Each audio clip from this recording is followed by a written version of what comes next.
வங்கத்தில் மட்டுமல்ல, இந்தியா முழுவதும் பெண்களுக்கு எதிரான பாலியல் வன்கொடுமைகள் அதிகரித்து வருகிறது. குறிப்பாக கடந்த காலங்களிலே ஹத்ராஸிலே ஒரு தலித் மாணவி கொடூரமான முறையிலே கொலை செய்யப்பட்டதை நாம் அறிந்திருப்போம். அவருடைய நாக்கு வெட்டப்பட்டு, முதுகெலும்பு உடைக்கப்பட்டு மிக கொடூரமான முறையிலே அவர் படுகொலை செய்யப்பட்டிருந்தார். இப்படி பல்வேறு விதமான பெண்களுக்கு எதிரான வன்கொடுமைகள் தொடர்ந்து இந்தியாவிலே நடைபெற்று வருகிறது. நிர்பயாவுடைய படுகொலைக்கு பிறகு கடுமையான சட்டங்கள் கொண்டு வரப்பட்டாலும் கூட இன்னமும் இந்தியாவிலே பெண்களுக்கு எதிரான பாலியல் வன்கொடுமைகள் குறைந்தபாடில்லை என்பதுதான் மக்கள் மத்தியிலே இருக்கிற அதிருப்தியாக இருக்கிறது.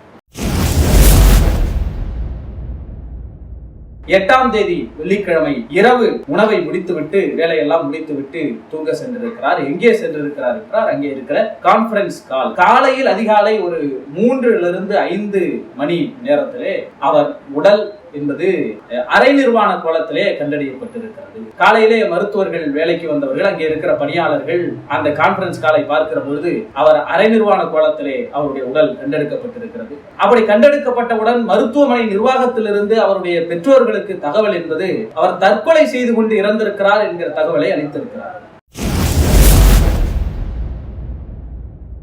அவருடைய கழுத்து எலும்பு உடைக்கப்பட்டிருக்கிறது, வலது தொடையிலே காயம் இருக்கிறது, ஒரு விரல் அவருக்கு உடைக்கப்பட்டிருக்கிறது, உதட்டிலே காயம் இருக்கிறது. எல்லாத்தை விடவும் மிகவும் கொடூரமான முறையிலே அவருடைய பிறப்புறுப்பு சிதைக்கப்பட்டு அவர் கொடூரமாக கொலை செய்யப்பட்டிருக்கிறார் என்பது தெரிய வந்திருக்கிறது.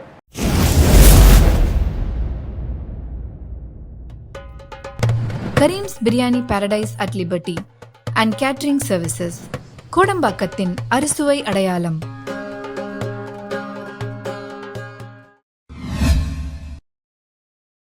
வணக்கம்.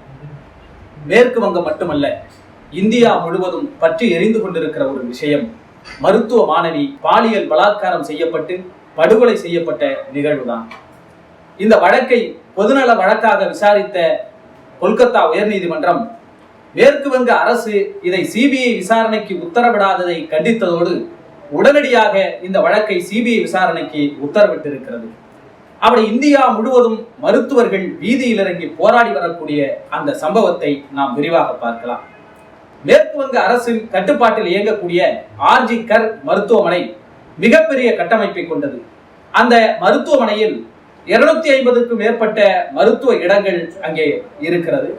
அந்த கல்லூரியில் முதுநிலை பயிற்சி மருத்துவராக அங்கே பணியாற்றி வந்த, படித்துக் கொண்டிருந்த ஒரு மருத்துவ மாணவி, 31 வயது மதிக்கத்தக்க மருத்துவ மாணவி 8ஆம் தேதி வெள்ளிக்கிழமை இரவு உணவை முடித்துவிட்டு, வேலையெல்லாம் முடித்துவிட்டு தூங்க சென்றிருக்கிறார். எங்கே சென்றிருக்கிறார் என்றால், அங்கே இருக்கிற கான்பரன்ஸ் கால், அங்கே இருக்கிற ஒரு கருத்தரங்கு வளாகத்திலே எல்லோரோடும் படுப்பதற்கு அவர் சென்றிருக்கிறார். அந்த நேரத்திலே காலையில் அதிகாலை ஒரு 3-5 மணி நேரத்திலே அவர் உடல் என்பது அரை நிர்வாண கோலத்திலே கண்டறியப்பட்டிருக்கிறது. காலையிலே மருத்துவர்கள், வேலைக்கு வந்தவர்கள், அங்கே இருக்கிற பணியாளர்கள் அந்த கான்பரன்ஸ் காலை பார்க்கிற பொழுது அவர் அரை நிர்வாண கோலத்திலே அவருடைய உடல் கண்டெடுக்கப்பட்டிருக்கிறது. அப்படி கண்டெடுக்கப்பட்டவுடன் மருத்துவமனை நிர்வாகத்திலிருந்து அவருடைய பெற்றோர்களுக்கு தகவல் என்பது அவர் தற்கொலை செய்து கொண்டு இறந்திருக்கிறார் என்கிற தகவலை அளித்திருக்கிறார். தன்னுடைய மகளுடைய உடலை பார்த்த பெற்றோர்கள் இது நிச்சயமாக தற்கொலை இல்லை என்கிற சந்தேகத்தை எழுப்பதை தொடர்ந்து நாடு முழுவதும் மிகப்பெரிய அதிர்வலைகளை இந்த வழக்கானது ஏற்படுத்தியது. அந்த பெண்ணுடைய உடலினுடைய உடற்கூராய்வு முடிவுகள் அதிர்ச்சியை ஏற்படுத்துகிற வகையிலே அமைந்திருந்தது. அவருடைய கழுத்து எலும்பு உடைக்கப்பட்டிருக்கிறது, வலது தொடையிலே காயம் இருக்கிறது, ஒரு விரல் அவருக்கு உடைக்கப்பட்டிருக்கிறது, உதட்டிலே காயம் இருக்கிறது. எல்லாத்தை விடவும் மிகவும் கொடூரமான முறையிலே அவருடைய பிறப்புறுப்பு சிதைக்கப்பட்டு அவர் கொடூரமாக கொலை செய்யப்பட்டிருக்கிறார் என்பது தெரிய வந்திருக்கிறது. இந்த கொடூர கொலையை தொடர்ந்து மருத்துவர்கள் சங்கம், ஜூனியர் மருத்துவர்கள், அங்கே இருக்கிற பணியாளர்கள் எல்லோரும் அரசுக்கு எதிராகவும் நிர்வாகத்துக்கு எதிராகவும் மிகப்பெரிய போராட்டத்தை கையில் எடுத்தார்கள். நீதி விசாரணை வேண்டும் என்கின்ற ஒரு அழுத்தமும் ஏற்பட்டது. மேற்கு வங்கத்தினுடைய முதலமைச்சராக இருக்கிற மம்தா பானர்ஜி அவர்கள் இதனுடைய தீவிரத்தன்மையை உணர்ந்து பாதிக்கப்பட்ட பெண்ணினுடைய குடும்பத்தை சென்று சந்தித்தார். அவர்கள் தரப்பிலே என்ன குற்றச்சாட்டு வைக்கப்பட்டது என்றால், இதிலே ஒருவர் மட்டும் சம்பந்தப்பட்டதாக நாங்கள் கருதவில்லை, இதன் பின்னால் வேறு சிலருக்கும் தொடர்பு இருந்திருக்கலாம் என்கிற சந்தேகத்தை எழுப்பினார்.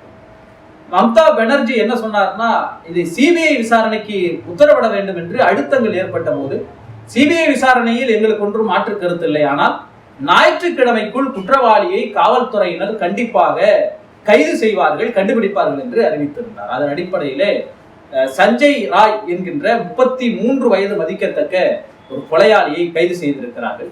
அந்த கொலையாளியை பற்றியும் மிக அதிர்ச்சிகரமான தகவல்கள் வெளியிருந்திருக்கிறது. அந்த கொலையாளி 4 திருமணங்கள் ஏற்கனவே செய்து பாலியல் அத்துமீறல்களை தொடர்ந்து செய்து வந்தவன். அவருடைய அலைபேசியிலே காவல்துறை விசாரித்த போது அதற்கான ஆதாரங்கள் கிடைத்திருக்கிறது. ஆபாச படங்கள் உள்ளிட்ட நிறைய ஆதாரங்களை காவல்துறை வெளியிட்டிருக்கிறார்கள். ஆனால் இந்த சஞ்சய் ராய் என்கின்ற குற்றவாளி மருத்துவமனைக்கு தொடர்பில்லாத ஒருவர். அங்கே பணியிலே சேர்ந்தார் என்கிற தகவல்களை கொடுத்தாலும் கூட மருத்துவமனையினுடைய அழைப்பின் பேரிலே அவன் பணிக்கு வரவில்லை. மாறாக அங்கேயே சுத்தி வந்திருக்கிறான். எப்படி இங்கேயே சுத்தி வந்த ஒரு நபரை அந்த மருத்துவமனை நிர்வாகம் அனுமதித்தது என்கின்ற கேள்வியையும் எழுப்பியிருக்கிறார்கள், சந்தேகத்தையும் எழுப்பியிருக்கிறார்கள். அதைத் தொடர்ந்து அந்த ஆர்ஜி கர் மருத்துவமனையினுடைய முதல்வர் பதவி விலக வேண்டும் என்கின்ற கோரிக்கை வலுவாக முன்வைக்கப்பட்டது. மாணவர்களாலும் பயிற்சி மருத்துவர்களாலும் ஜூனியர் மருத்துவர்களாலும் அங்கே மேற்கு வங்கத்திலே போராடக்கூடிய அத்தனை மருத்துவத்துறையை சேர்ந்த மாணவர்களாலும் வைக்கப்பட்டது. சஞ்சய் கோஷ் என்பவர் தான் இதனுடைய முதல்வராக இருக்கிறார். அந்த சஞ்சய் கோஷ் மீது சந்தேகம் வலுவாக எழுப்பப்பட்டது. அந்த நிர்வாகத்தினுடைய முதல்வராக இருக்கிற சஞ்சய் கோஷ் பதவி விலக வேண்டும் என்ற கோரிக்கையை அடுத்து அவர் பதவியும் விலகி இருக்கிறார். அப்படி பதவி விலகிய சஞ்சய் கோஷுக்கு உடனடியாக வேறு இடத்திலேயே அவருக்கு பணியை கொடுத்திருக்கிறது அரசாங்கம். கொல்கத்தா அரசு மருத்துவமனைக்கு பணியை கொடுத்தார்கள். அங்கேயும் அவருக்கு எதிர்ப்பு கிளம்பி இருக்கிறது. நாடு முழுவதும் மிகப்பெரிய அதிர்வலைகளை இது ஏற்படுத்தி இருக்கிறது. இந்த வழக்கை விசாரித்த கல்கத்தா உயர்நீதிமன்றத்திலே பொதுநல வழக்காக இது தொடுக்கப்பட்டது. இந்த வழக்கை விசாரித்த நீதிபதி TS சிவஞானம் என்பவர் அளித்திருக்கிற தீர்ப்பை நாம் இப்பொழுது பார்க்கலாம். அந்த தீர்ப்பிலே நீதிபதி என்ன சொல்லுகிறார் என்றால், சாதாரண சூழ்நிலையில் நாங்கள் ஒரு அறிக்கையை அழைத்திருப்போம். ஆனால் வழக்கு விசித்திரமானது. மேலும் உண்மைகள் நேரத்தை இழக்காமல் தகுந்த உத்தரவுகளை வழங்குகின்றன. விசாரணையில் குறிப்பிடத்தக்க முன்னேற்றம் இல்லாமல் பாதிக்கப்பட்டவரின் பெற்றோரின் பிரார்த்தனைகளை ஏற்றுக்கொள்வதே நியாயமானது. சாட்சியங்கள் அழிக்கப்படும் என்கின்ற அச்சம் பெற்றோர்களுக்கு இருப்பதால் இதை CBI விசாரணைக்கு உத்தரவிட வேண்டும் என்று நீதிமன்றம் CBI விசாரணைக்கு உத்தரவிட்டிருக்கிறது. பெற்றோர்களுடைய கோரிக்கைகள் அரசாங்கம் பொருட்படுத்தாத நிலையில் இந்த வழக்கை மிகப்பெரிய அளவிலே தேசிய மகளிர் ஆணையம் விசாரித்திருக்கிறது. தேசிய மனித உரிமைகள் ஆணையம் தாமாக முன்வந்து தன்னுடைய விசாரணையை தொடங்கி இருக்கிறது. இப்பொழுது உச்ச நீதிமன்றமும் இந்த கொடூர கொலையை CBI விசாரிக்க வேண்டும் என்கின்ற ஒரு உத்தரவை பிறப்பித்திருக்கிறது. மேற்கு வங்கத்தில் மட்டுமல்ல, இந்தியா முழுவதும் பெண்களுக்கு எதிரான பாலியல் வன்கொடுமைகள் அதிகரித்து வருகிறது. குறிப்பாக கடந்த காலங்களிலே ஹத்ராஸிலே ஒரு தலித் மாணவி கொடூரமான முறையிலே கொலை செய்யப்பட்டதை நாம் அறிந்திருப்போம். அவருடைய நாக்கு வெட்டப்பட்டு முதுகெலும்பு உடைக்கப்பட்டு மிக கொடூரமான முறையிலே அவர் படுகொலை செய்யப்பட்டிருந்தார். இப்படி பல்வேறு விதமான பெண்களுக்கு எதிரான வன்கொடுமைகள் தொடர்ந்து இந்தியாவிலே நடைபெற்று வருகிறது. நிர்பயாவுடைய படுகொலைக்கு பிறகு கடுமையான சட்டங்கள் கொண்டு வரப்பட்டாலும் கூட இன்னமும் இந்தியாவிலே பெண்களுக்கு எதிரான பாலியல் வன்கொடுமைகள் குறைந்தபாடில்லை என்பதுதான் மக்கள் மத்தியிலே இருக்கிற அதிருப்தியாக இருக்கிறது. இந்த மருத்துவ மாணவியினுடைய படுகொலையை கண்டித்து போராட்டத்தை தொடர்ந்து வருகிற மருத்துவர்கள் வெறும் மேற்கு வங்கத்தில் மட்டுமல்ல, டெல்லியிலும் இது சம்பந்தமான போராட்டத்தை மருத்துவர்கள் நடத்தி வருகிறார்கள். அவர்கள் ஒரு 5 அம்ச கோரிக்கையை உள்துறை அமைச்சர் அமித்ஷா அவர்களுக்கு வைத்திருக்கிறார்கள். அந்த 5 அம்ச கோரிக்கைகளில் அவர்கள் குறிப்பாக எடுத்து வைப்பது, நாடு முழுவதும் உள்ள மருத்துவமனைகளை மண்டலங்களாக அறிவிக்க வேண்டும், பாதுகாப்பான மண்டலம் என்ற வார்த்தையோடு அறிவிப்பு செய்ய வேண்டும் என்கிற ஒரு சட்ட வரைமுறையை கொண்டு வர வேண்டும் என்று கோரியிருக்கிறார்கள். அனைத்து முக்கிய அரசு மருத்துவமனைகளிலேயும் காவல்துறை பாதுகாப்பை உறுதி செய்ய வேண்டும் என்கின்ற மற்றொரு கோரிக்கை. பெரிய தனியார் மருத்துவமனைகளிலும் இது போன்ற பாதுகாப்பு ஏற்பாடுகள் கட்டாயப்படுத்தப்பட வேண்டும். பாதிக்கப்படக்கூடிய இடங்களில் CCTV கேமராக்கள் கட்டாயமாக பொருத்தப்பட்டிருக்க வேண்டும். மேலும் 25 மாநிலங்களில் மருத்துவர்கள் மற்றும் மருத்துவமனைகள் மீதான தாக்குதல் சட்டம் உள்ளது. அவை பெரும்பாலும் பயனற்றவைகளாக இருக்கின்றன. இந்த சட்டத்தை 2019 அறிமுகப்படுத்துவதை மறுபரிசீலனை செய்யுமாறு கேட்டுக்கொள்கிறோம் என்று அவர்கள் அறிவித்திருக்கிறார்கள். வலிமையான ஒரு மருத்துவர்கள் பாதுகாப்பு சட்டம் இயற்றப்பட வேண்டும் என்று ஒன்றிய அரசுக்கு கோரிக்கை வைத்திருக்கிறார்கள். நீதிமன்றமும் அந்த கோரிக்கையை வலியுறுத்தி இருக்கிறது. ஏற்கனவே பரிந்துரைக்கப்பட்ட மருத்துவர்கள் சங்க பாதுகாப்பு சட்டத்தை ஏன் இன்று வரை நடைமுறைப்படுத்தவில்லை என்கின்ற கேள்வி அவர்கள் முன்வைத்திருக்கிறார்கள். இன்று மேற்கு வங்கத்திலே மிகப்பெரிய அதிர்வலைகளை ஏற்படுத்தி இருக்கிற இந்த பாலியல் பலாத்கார குற்றம் என்பதற்கு பின்னால் சஞ்சய் ராய் என்கின்ற அந்த குற்றவாளி மட்டுமில்லை, மேலும் பலர் இதிலே சம்பந்தப்பட்டிருக்கலாம் என்ற அடிப்படையிலே விசாரணையை தொடங்கி இருக்கிறார்கள்.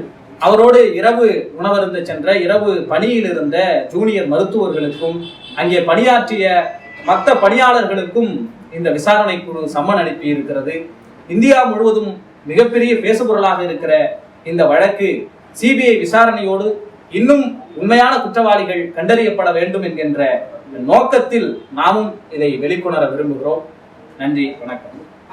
ஊடகம் கார்ப்பரேட் அரசியல்வாதிகளின் கைப்பாவையாக அடிமைகளாக இருந்தது போதும், இனி சாட்டை எடுத்து சுழற்றும் நேரம் வந்துவிட்டது. ஊடகம் பொதுமக்களாகிய உங்களுக்காக, உங்களாலேயே இயக்கப்பட வேண்டும். ஊடக சுதந்திரத்திற்காக உங்களின் பங்களிப்பை இன்றே அளித்திடுங்கள்.